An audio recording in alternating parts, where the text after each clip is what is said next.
যে সাথীকে আমি আমার মেয়ের মতো দেখতাম সে সাথী তোর সাথে এত বড় বেইমানি করলো। তুই দিনের পর দিন এইভাবে কষ্ট পাবি, এটা আমি কোনোভাবে মেনে নিতে পারবো না।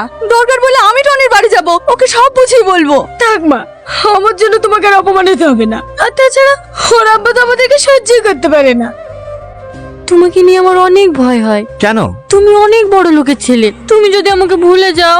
আরে পাগলি, 10 বছর দূরে থেকেও যখন তোমাকে ভুলতে পারিনি, তাহলে আজ এত কাছে পেয়ে তোমাকে কি করে ভুলবো বলো? যদি আমার থেকে সুন্দরী মেয়ে এসে প্রপোজ করে তাহলে? একটা কথা মনে রাখবে, আমি সালমাকে ভালোবেসেছি। সালমা রূপ চেহারা কেন। সত্যি? I love you.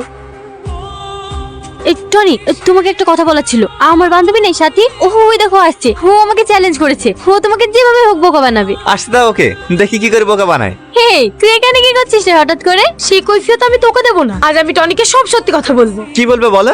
ছোটবেলায় যখন তোমার আব্বা তোমাকে আমার কাছ থেকে ছিনিয়ে নিয়ে যাচ্ছিল, তখন তুমি চিৎকার করে বলেছিলে, সালমা আমি তোমাকে জীবনেও ভুলতে পারবো না। তাহলে আজ তুমি কি করে আমাকে ছেড়ে বড় হয়ে গেলে? বিশ্বাস করো টনি, আমি সালমা, ও সাথী, ও তোমাকে ঠকিয়ে আমার কাছ থেকে কেড়ে নিয়েছে। তোমার বান্ধবী তো ভালো অভিনয় করতে পারে গো, কত সিনেমাতে কাজ করা দরকার। সিনেমাতে কাজ করবে? আমার একটা বন্ধু সিনেমাতে কাজ করে, যদি বলো তাহলে তার সঙ্গে যোগাযোগ করিয়ে দেবো। আমার চোখের পানি তোমার কাছে অভিনয় মনে হলো টনি? আরে না না, অভিনয় মনে হবে কেন? তুমি একদম ন্যাচারাল অ্যাক্টিং করেছো। চলো, আমাদের আবার লেট হয়ে যাচ্ছে। তোকে বলেছিলাম না সাথী, আমার সঙ্গে চ্যালেঞ্জ করে তুই কোনোদিন জিততে পারিসনি, আর পারবিও না। টনি কোথায়? সে সকালবেলায় খেয়ে বেরিয়েছে, ফোন করলাম বললো আসছি। বিকেল হয়ে গেল, আরেকবার ফোন করে দেখো। আব্বা, কি হলো দাঁড়িয়ে থাকলে যে? আসো।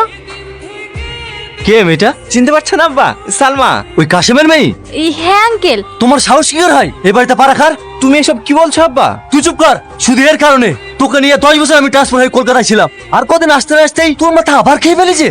তুমি একটু শান্ত হও না, ওকে একটু ঠান্ডা মাথায় বুঝাও। আর কত বোঝাবো ওকে? ওকে জানে না এই চোরের বংশকে আমি একদম সহ্য করতে পারি না। ওর আব্বা যদি কোনো অন্যায় করে থাকে তাহলে এর কি দোষ? একদম এর ব্যাপারে সাফাই গাইতে আসবি না। এই বেরিয়ে যা এখান থেকে। আব্বা, এই এলাকায় হাজারো মেয়ে আছে, গরিব বড় লোক যাকে পছন্দ করবি তার সঙ্গে তোর বিয়ে দেবো, কিন্তু এই চোরের মেয়েকে আমি বাড়ির বউ হিসাবে মেনে নেবো না। ভালো করে বুঝিয়ে দাও তোমার ছেলেকে। আর হ্যাঁ, তুই যদি তোর নিজের পছন্দ বিয়ে করিস, এই বাড়িতে হয় তুই থাকবি, নয়তো আমি। টনি, টনি, তুমি এত ভীতু কেন? জোর গলায় বলতে পারলে না যে তুমি আমাকে বিয়ে করবে?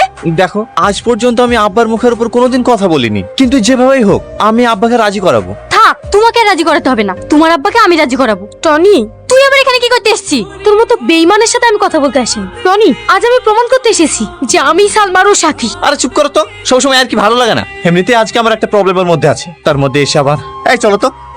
তুমি ভুল করছো টনি, ও তোমার সালমা না, আমি তোমার সালমা।